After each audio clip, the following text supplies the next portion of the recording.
அதைவிட அதிகமாக கூட்டம் வரும் என்று எதிர்பார்த்து கூடுதல் பாதுகாப்பு ஏற்பாடுகள் செய்யப்பட்டன.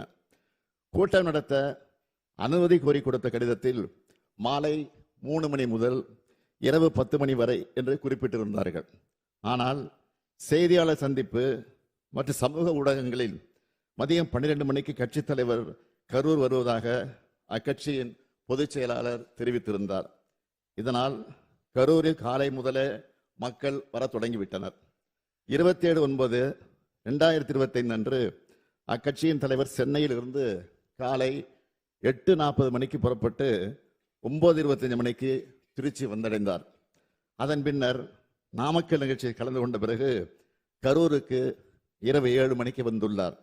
அதாவது அறிவிக்கப்பட்ட 12 மணி கடந்து 7 மணி நேரம் கழித்துதான் வந்தார்.